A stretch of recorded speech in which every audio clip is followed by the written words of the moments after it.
दोस्तों आज की इस वीडियो में देखेंगे कि कक्षा 10 के त्रिकोणमिति के 2-3 नंबर वाले क्वेश्चनों को हम कैसे हल करते हैं। तो यहाँ पे हमारा दे दिया है कि एक त्रिकोणमिति अनुपात का मान दिया है कि साइन ए बराबर 3/5, तो अन्य त्रिकोणमिति अनुपात का से tan है और काट ए का मान ज्ञात करना है। तो हम कैसे आसान तरीके से निकालेंगे हम देखेंगे। इस सवाल को हल करने के लिए हम या तो सूत्र के माध्यम से यदि हमें फार्मूला याद है तो फार्मूले के माध्यम से हल करें, या तो हमें पाइथागोरस प्रमेय याद है तो पाइथागोरस प्रमेय से चलें। तो इस सवाल को हल करने से पहले हमें साइन ए का मान हमें पता है। साइन ए का मान दिया है 3/5। ठीक, तो सबसे पहले हमें एक समकोण त्रिभुज ले लेना है। तो हम यहाँ पे एक समकोण त्रिभुज ले लेते हैं। हमें यहाँ पे एक समकोण त्रिभुज इस तरीके से ले लिए, और हम जानते हैं कि समकोण त्रिभुज में एक कोण क्या होता है 90 अंश का होता है, बाकी दो कोण न्यून कोण हो या 90 अंश से छोटे हो। तो यहाँ पे हम इस कोण को 90 अंश मान लेते हैं। अब समझिए, इस कोण को हम 90 अंश मान लेते हैं, और जब यहाँ पे देखिए साइन ए का मान दिया है तो सबसे पहले हम इसी भुजा को ए मानेंगे। तो यहाँ पे हम ए मान लेते हैं, आप इसको बी और सी किसी को मान सकते हैं। तो यहाँ पे बी और सी हम मान लिए, और हमारा पाइथागोरस प्रमेय कहता है कि जो कोण 90 अंश का हो समकोण हो तो उसके सामने वाली भुजा को हम क्या कहते हैं कर्ण। सामने वाली भुजा को क्या कहते हैं कर्ण, और ये जो हमारा स्तंभ खड़ा है उसको हम क्या कहेंगे लंब, और जो हमारे जिसपे यह स्तंभ टिका हुआ है उसे हम बेस यानी आधार कहेंगे। तो ये हमारा हो गया आधार। ठीक, तो अब हम साइन ए बराबर जो हमारा 3/5 दिया है, लाल बटे कट्टा या व्युत्क्रम के फार्मूले में बताए हैं कि साइन ए बराबर क्या होता है लंब बटे कर्ण। आपको ये याद रखना है कि लंब बटे क्या होता है कर्ण, पिछले वीडियो में बताए हैं।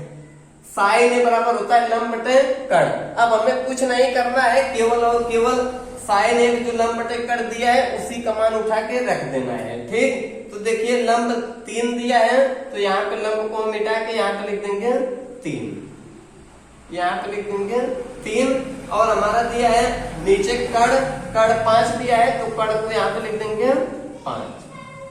अब हमें चलना है पाइथागोरस प्रमेय। ठीक, ये तो था सिर्फ समकोण त्रिभुज। अब हम जब पाइथागोरस प्रमेय की बात करेंगे तो हम जानते हैं कि किसी समकोण त्रिभुज में कर्ण पर बना वर्ग शेष दो भुजाओं के वर्ग लंब का वर्ग प्लस आधार के वर्ग के योग के बराबर होता है। हमें ये फार्मूला याद करना है। किसी समकोण त्रिभुज में कर्ण पर बना वर्ग शेष दो भुजाओं के वर्ग लंब का वर्ग धन आधार के वर्ग के योग के बराबर होता है। तो हमारा फार्मूला यही होता है कि कर्ण का वर्ग बराबर कर्ण पर बना वर्ग, ठीक, शेष दो भुजाओं के वर्ग, ये जो शेष दो भुजाएं लंब का वर्ग अब प्लस आधार का वर्ग के योग के बराबर होता है। इन दोनों के वर्ग और प्लस योग, ठीक, अब प्लस आधार के वर्ग के योग के बराबर होता है। कहने का तात्पर्य यही कि कर्ण का वर्ग बराबर लंब का वर्ग प्लस आधार का वर्ग। तो हमारा कर्ण इसमें क्या है, कर्ण आप देख सकते हैं कि सामने वाले भुजा AB है, तो इसे हम लिख देंगे AB का वर्ग।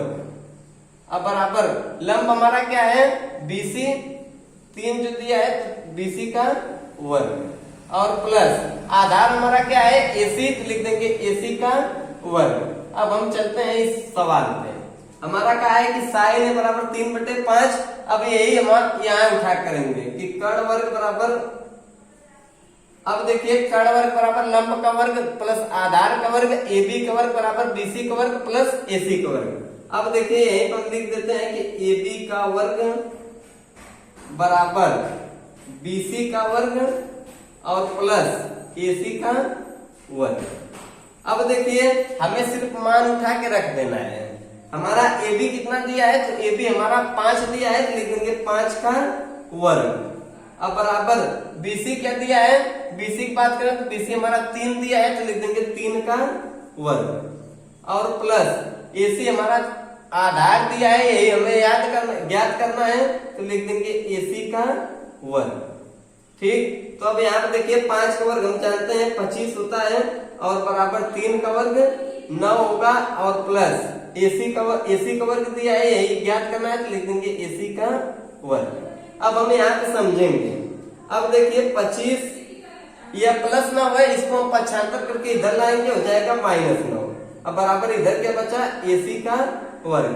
अब इधर आप समझिए AC का वर्ग हम पहले लिख देते हैं बराबर, जब हम यहाँ पे 25 में से 9 घटाएंगे तो हमारा हो जाएगा 16।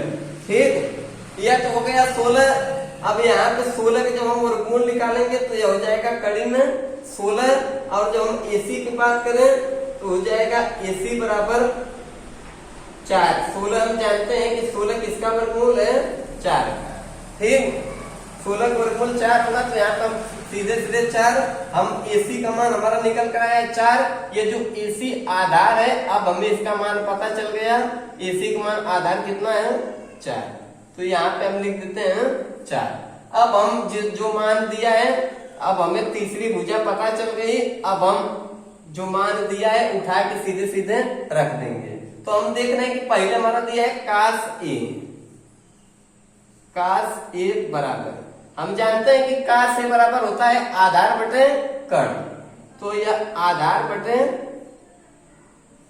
कर्ण। तो आधार का मान इसमें क्या दिया है, आधार का मान हमारा 4 है, तो लिख देंगे 4।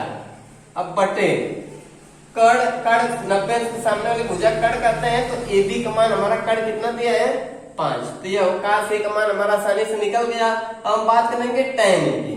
जब हम tan A की बात करेंगे तो tan A बराबर हमें फार्मूला याद होना चाहिए कि tan A बराबर होता है लंब बटे आधार, तो यह हो जाएगा L बटे A।